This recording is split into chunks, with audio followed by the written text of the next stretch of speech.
একদিন হঠাৎ রাতের বেলা আমাদের রুমে রেড পড়ার পরে ইমিগ্রেশন ধরে নিয়ে যায়। আমাদের রুমে 4 জন ছিলাম, 4 জনকে ধরে নিয়ে যায়। যাওয়ানোর পর আমরা জেলের ভিতর বন্দি থাকি, 120 দিন জেলের ভিতরে থাকি। অনেক কষ্টে নির্যাতন হয়ে ওখানে আমাদের কোম্পানি কোনো খোঁজ নেই। ওখানে যায় আমরা লিগ্যালভাবে মালয়েশিয়া যাওয়ার পরেও আমাদের কোনো এইভাবে জেল খাটতে হলো কোম্পানি ভুলের কারণে। কিন্তু কোম্পানি আমাদের উপর কোনো আমাদের দেখাশোনা করে নেয়। তারপরে আমরা অনেক কষ্টে ওখানে থাকছি, অনেক অসুস্থ হয়ে পড়ি আমরা বাংলাদেশে। তারপরে 120 দিন পর ফেরত আসি, কিন্তু কোম্পানি আমাদের কোনো টিকিট কিছুই দেয় নাই। কোম্পানিতে গেছিলাম, কোম্পানির নাম হচ্ছে মেডিসিরাম কোম্পানি। ওখানে যাওয়ার পর থেকে আমরা ঠিকমতো কাজ পাই না। 1 মাস কাজ করলে 2 মাস বসায় রাখে। দেখা যায় সকাল বিকাল সবসময় আমাদের উপরে নির্যাতন। কাজ একটা টার্গেট দেওয়া হয় আমাদেরকে কাজের, ওই টার্গেট ফিল আপ না করতে পারলে আমাদেরকে দেখা যায় ওই দিন চাকরি থেকে বরখাস্ত করা হয়। আমি 2023 সালে দেশে আসলে ছুটিতে আসার পরে কোম্পানি আমাকে ওইখান থেকে ভিসা, আমার বর্তমান ভিসা রানিং ভিসা থাকা অবস্থায় কোম্পানি দেশে আসার পরে আমাকে আর নেয় না। ঠিক আছে, ওই জন্য কোম্পানি এখানে আমরা অনেক ঋণগ্রস্ত হয়েছিলাম। অনেক দিন আমরা বসেছিলাম এখানে, কোম্পানিতে কাজ কাম নাই ঠিক মতন। তারপরে আসছি দেশে, অসুস্থ ছিলাম আমি, ওইখানে কোম্পানি আমার দেখাশোনা ঠিক মতন দেখভাল করে না। আমি দেশে আসার পরে আমাকে আর ওইখানে যাওয়া হয় না, আমার লগের সব বাইরে টার্মিনেট করে দেশে পাঠিয়ে দেওয়া হয়।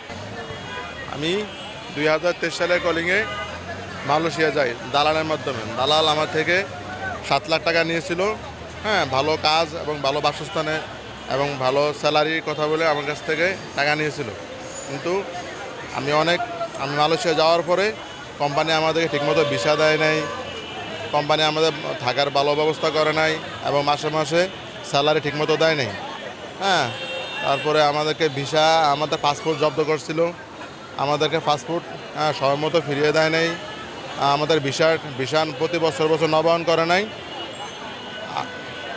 আমি এখনও অনেক ঋণগ্রস্ত। আমার ব্যাংকে অনেক টাকা ঋণ আছে। আমার ফ্যামিলিতে 7 জন লোক আছে। আমার 7 জন লোক সম্পূর্ণ আমার উপর নির্ভরশীল। আমি এখন কোম্পানির কাছ থেকে ক্ষতিপূরণ চাই। বাংলাদেশ সরকারের কাছে দাবি, আমি আমার ক্ষতিগ্রস্ত সকল প্রবাসী ভাইদেরকে ক্ষতিপূরণ এবং বাহিরে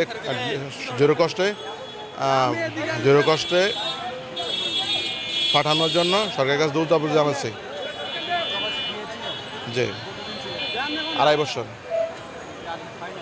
কাজ হয়নি, আমি ঋণগ্রস্ত এখন দেশে এসে বেকার আছি। দালালের সাথে যোগাযোগ, দালাল দেশে নাই, দালাল ফলে গেছে। দেশের বাড়ি চাঁদপুরে। এখানে আসছি মানববন্ধনে 6 দফা দাবি নিয়ে আসছি। আমাদের পাসপোর্ট ফেরত দিতে হবে, আমাদের পাসপোর্টের ব্ল্যাক লিস্ট করছে কোম্পানি, ব্ল্যাক লিস্ট ছাড়া দিতে হবে এবং সিন্ডিকেট মুক্ত পুনরায় আবার অভিবাসন করতে হবে আমাদের।